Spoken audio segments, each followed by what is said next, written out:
Happy Friday writing workshop, virtual Friday I should say, November 5th here today. Coming at you live from the chair. This spot has seen me record many a lesson video over these past couple of years here. Our objective for today is just to review how to cite sources correctly in MLA format.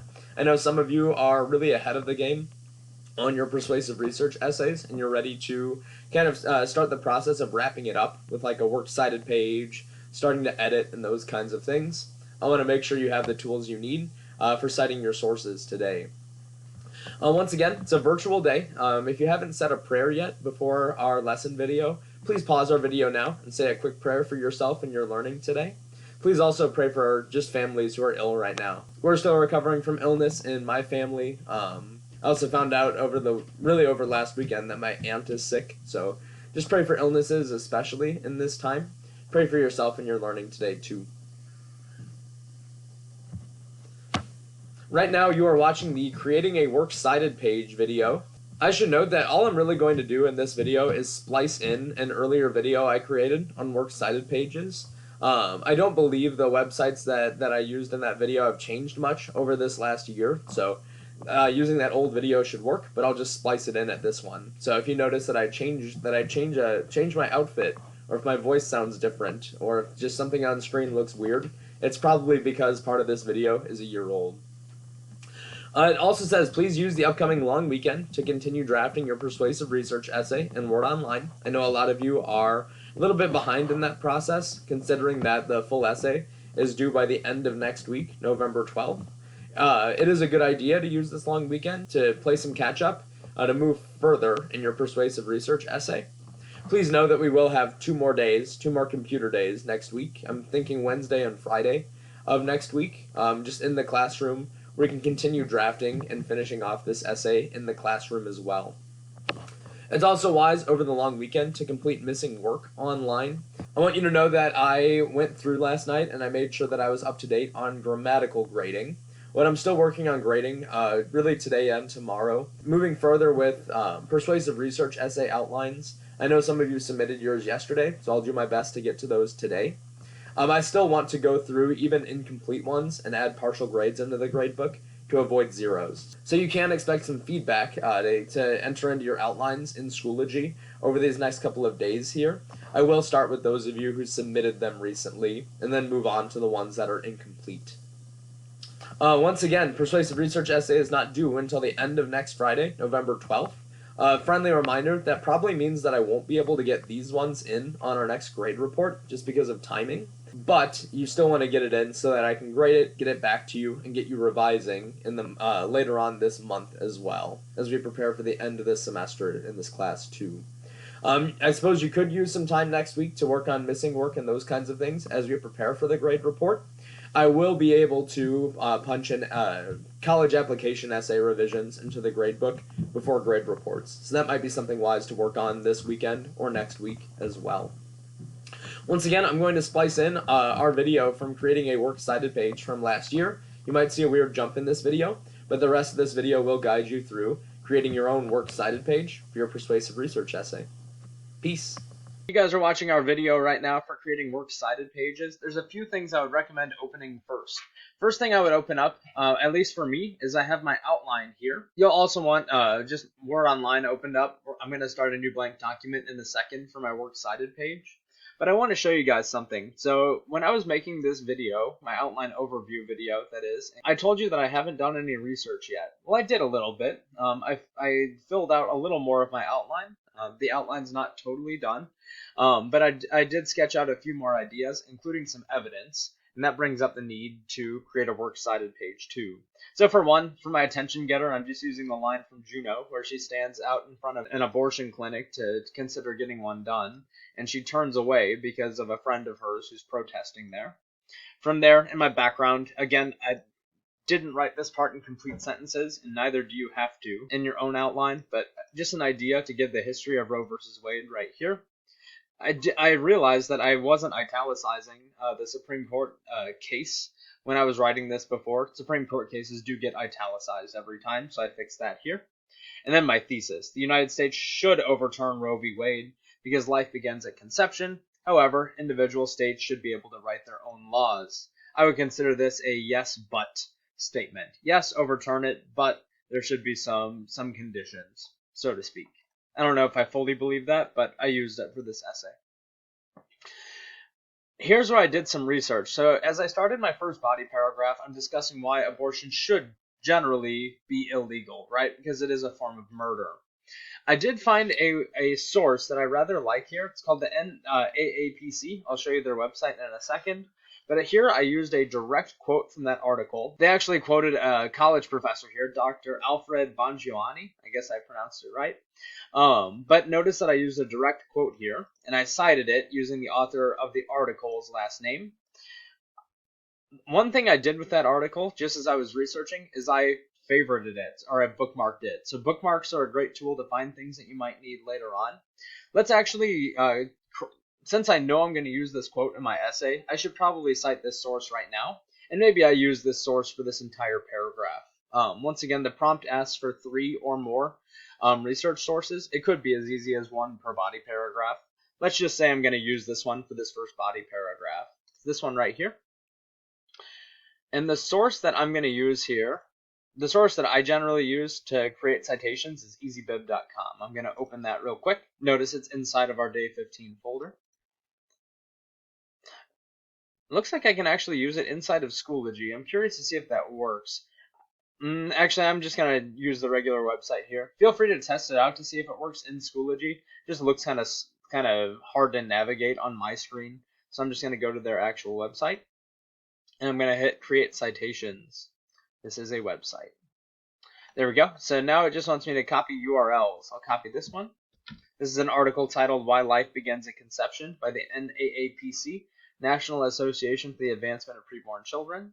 And let's cite this thing. Control V is paste, and I search. In general, on Easybib, you want to just keep clicking your way through orange buttons. So yes, I want to cite this source. Here it's telling me some of the stuff it found and some of the things it might need help with. I'll double check that. And anything in orange boxes are things that it needs help finding. So I know that this source has an author. It is, see it right here, Randy Alcorn. So let's pop that in real quick. First name Randy Alcorn. There you go.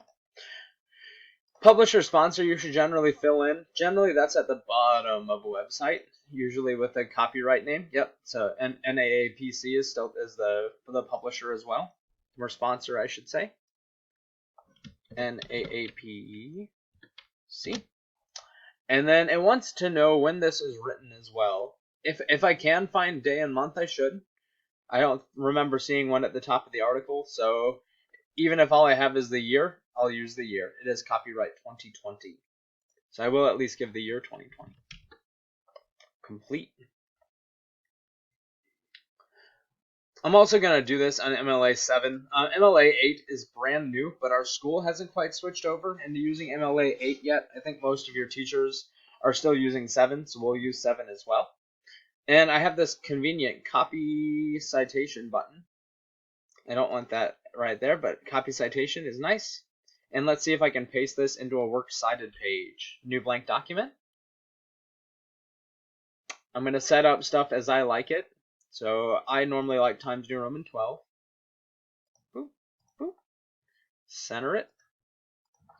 We call it Works with an S, Cited with a C. And then hit enter. And now Control V is paste. It should work. There it is. There's my first citation right there by Randy Alcorn. As a reminder, Works Cited pages should go alphabetical by author's last name. My first one starts with an A, so that should be okay. Let's see what I can do for my other sources. Sorry if there's a little jump there. I realized that I had closed out this outline and had to reopen it. Let's move on to my next source. So my next body paragraph, I said, because legal definitions for abortion can get tricky, states should be able to write their own abortion laws.